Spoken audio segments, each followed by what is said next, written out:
Hi అందరికీ నమస్తే. నేనైతే ఈరోజు టమోటా పప్పు చేసి చూపిస్తాను ఫ్రెండ్స్. చాలా బాగుంటుంది ఫ్రెండ్స్. కందిపప్పు టమోటాతో పప్పు చేస్తున్నాను ఫ్రెండ్స్. చాలా బాగుంటుంది ఫ్రెండ్స్. ఎలా చేయాలో దీన్ని చూపిస్తాను రండి ఫ్రెండ్స్. సబ్స్క్రైబ్ చేసుకోండి, అలాగే కామెంట్ పెట్టండి, లైక్ చేయండి ఫ్రెండ్స్. ముందుగా ఒక కుక్కర్ తీసుకోవాలి. అందులోకి కందిపప్పు వేసుకోవాలి.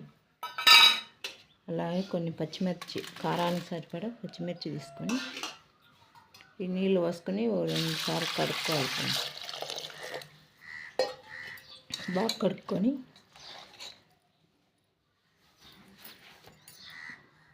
వేళ్ళు పచ్చిమిరపకాయలు కడుక్కున్నాం కదా ఫ్రెండ్స్. ఇందులోకి కట్ చేసుకున్న టమోటాలు ఫ్రెండ్స్, మీడియం సైజు ఒక 5-6 టమోటాలు కట్ చేసి వేసుకోవాలి ఫ్రెండ్స్. తర్వాత ఉప్పు, పసుపు, చింతపండు, తెల్లగడ్డ అన్నీ వేసుకోవాలి ఫ్రెండ్స్. ఎర్రగడ్డ కూడా వేసుకోవాలి. అన్నీ వేసుకొని ఇందులో ఇది పొడి వేయాలి ఫ్రెండ్స్. ఇది మసాలా పొడి అంటాం మేము. ఇది వేస్తే చాలా బాగుంటుంది ఫ్రెండ్స్ పప్పు. తర్వాత తగినన్ని నీళ్ళు పోసుకోవాలి ఫ్రెండ్స్. తగినన్ని నీళ్ళు పోసుకొని మూత వేసుకోవాలి ఫ్రెండ్స్. మూత వేసుకొని ఉడికించుకోవడమే ఫ్రెండ్స్. 5-6 విజిల్ వచ్చాక మళ్ళీ పప్పు ఎన్నుకుందాం. వచ్చాయి ఫ్రెండ్స్. ఇంకా స్టవ్ ఆఫ్ చేసి ప్రెజర్ తీసేసి పప్పు ఎన్నుకోవడమే ఫ్రెండ్స్. ప్రెజర్ తీసేసుకోవాలి ఫ్రెండ్స్. మూత ఓపెన్ చేసి చూపిస్తాను చూడండి.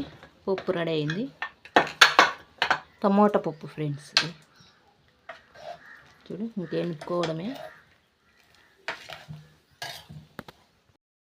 ఇప్పుడు పప్పు ఎన్నుకుందాం ఫ్రెండ్స్.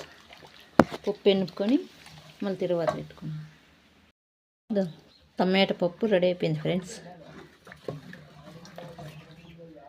చాలా బాగుంటుంది. టేస్ట్ అయితే సూపర్గా ఉంటుంది ఫ్రెండ్స్.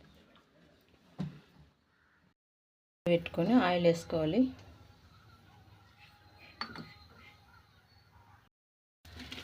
ఆయిల్ వేడైంది. తిరువాత వేద్దాం.